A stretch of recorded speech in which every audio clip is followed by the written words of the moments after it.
नमस्ते दोस्तों, स्वागत है आपका मेरे चैनल में। क्या आपने कभी चकवा के बारे में सुना है? नहीं सुना होगा तो चलिए आज हम चकवा के बारे में सुनेंगे।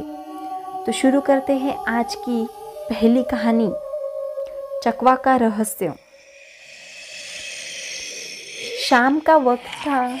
गांव के बाहर जंगल के पास बसे छोटे से घर में रहने वाली राधा अपने 2 बच्चों के साथ अकेली थी।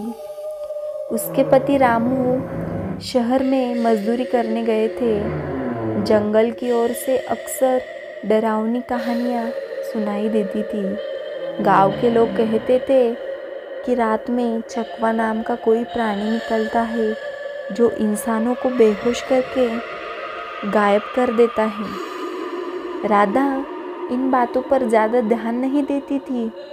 उस रात बच्चों को सुलाने के बाद वह मिट्टी के चूल्हे के पास बैठकर ऊन काट रही थी। अचानक बाहर से किसी के कहराने की आवाज़ आई। कौन हो तुम? राधा ने हिम्मत जुटाकर पूछा।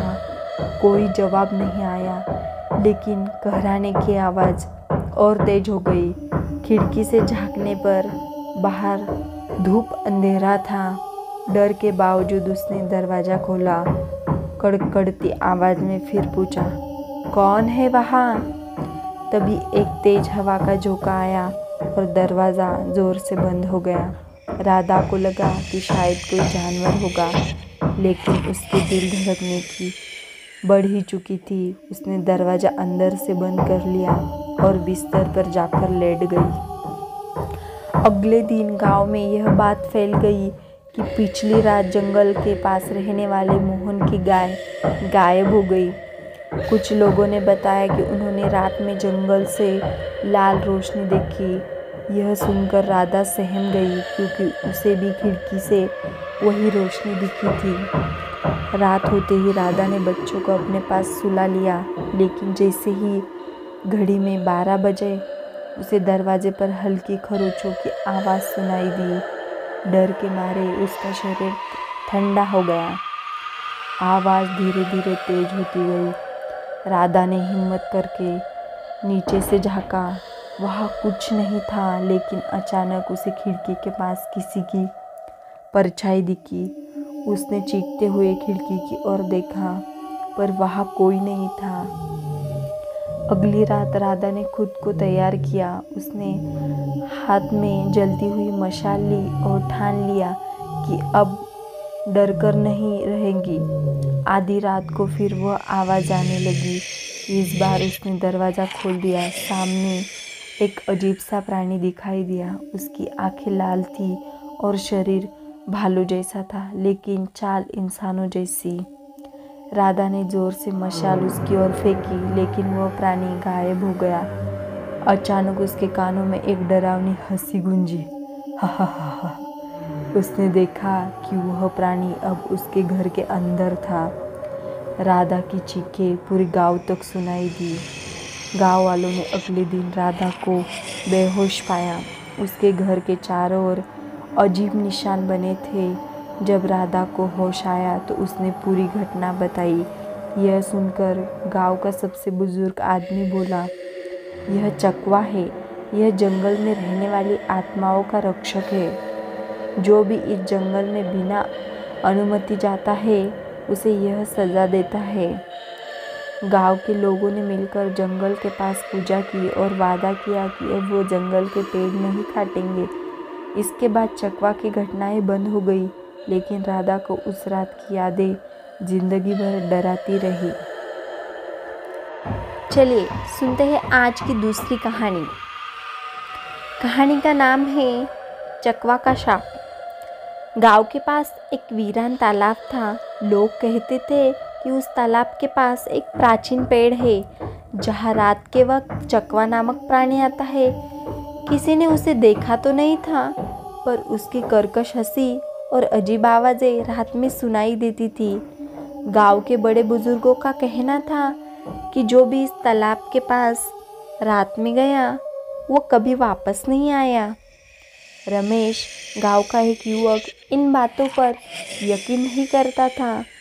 वो पढ़ा लिखा था और इन कहानियों को अंधविश्वास मानता था।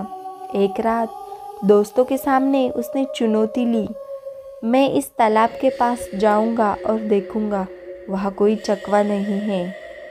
उसके दोस्त डर गए और उसे ऐसा ना करने की सलाह दी, लेकिन रमेश ठान चुका था कि वही रात अपने हाथ में टॉर्च लेकर तालाब की ओर निकल पड़ा। तालाब के पास पहुंचते ही रमेश को अजीब सन्नाटा महसूस हुआ। वह हवा भी जैसे थम सी गई हो। पेड़ की शाखाएं अंधेरे में किसी भूतिया आकृति की तरह लग रही थी, लेकिन उसने खुद को समझा, यह सब मेरा भ्रम है। तालाब के पास पहुंचकर उसने टॉर्च की रोशनी चारों ओर घुमाई। वहाँ कुछ नहीं था। अचानक तालाब का पानी हिलने लगा, जैसे किसी ने पत्थर फेंका हो। रमेश ने पीछे मुड़कर देखा तो उसे तालाब के पास एक परछाई दिखाई दी। वह आवाज़ लगाते हुए बोला, कौन कौन है वहाँ? परछाई धीरे से उसके करीब आने लगी। रमेश ने ध्यान से देखा पर वह कोई इंसान नहीं था। वह एक डरावनी आकृति थी, लंबा कद, टेढ़े मेढ़े पैर और लाल जलती हुई आंखें। रमेश के हाथ से टॉर्च गिर गई। वह हिल तक नहीं पा रहा था। उस आकृति ने कर्कश आवाज में कहा, तुमने यहाँ कदम क्यों रखा? यह मेरी सीमा है।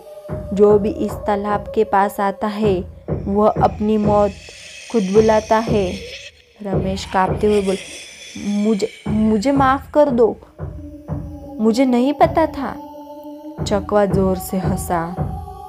अब माफी नहीं, तुमने नियम तोड़ा है, तुम्हें इसका परिणाम भुगतना ही होगा। चकवा ने अपनी लंबी उंगलियों से रमेश की गर्दन की ओर इशारा किया। अचानक रमेश को लगा कि वह सांस नहीं ले पा रहा था। उसका शरीर धीरे धीरे सुन्न होने लगा।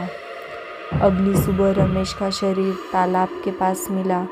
उसकी आंखें खुली थी, लेकिन उनमें अजीब डर का भाव था। वह मरा हुआ था। उसके शरीर पर अजीब निशान थे, जैसे किसी ने उसे पंजों से नोचा हो। गांव में यह खबर आग की तरह फैल गई। लोग और डर गए। अगले कुछ दिनों में जो भी उस तालाब के करीब गया, उसकी भी मौत हो गई। गांव के पुजारी ने बताया कि यह चकवा किसी प्राचीन आत्मा का रूप है, जिसे कई साल पहले इंसानों ने धोखा देकर शापित कर दिया था। अब वह बदला लेने के लिए किसी को नहीं छोड़ता। गांव के लोगों ने तांत्रिक को बुलाया। तांत्रिक ने यह आत्मा बहुत ही शक्तिशाली है, इसे शांत करने के लिए पूरी रात यज्ञ करना होगा, लेकिन अगर यज्ञ में कोई गलती हुई तो पूरे गांव को इसका खामियाजा भुगतना पड़ेगा। यज्ञ शुरू हुआ। पूरे गांव के लोग डर से अपने घर में चुप गए। रात के समय जैसे ही तांत्रिक ने मंत्रों का उच्चारण शुरू किया, तालाब से तेज हवाएं चलने लगी। चकवा प्रकट हुआ और उसकी डरावनी हंसी गूंजने लगी। तांत्रिक ने मंत्र पूरा किया और कहा, अब यह आत्मा कभी गांव वालों को नुकसान नहीं पहुंचाएगी, लेकिन यह तालाब हमेशा शापित रहेगा। यहाँ कोई नहीं आएगा। गांव वालों ने तालाब के चारों ओर से पत्थरों और कांटों से ढक दिया, लेकिन आज भी जब रात होती है तो तालाब के पास से जाने वाले लोगों को कर्कश हंसी और रहस्यमयी आवाज़ें सुनाई देती है।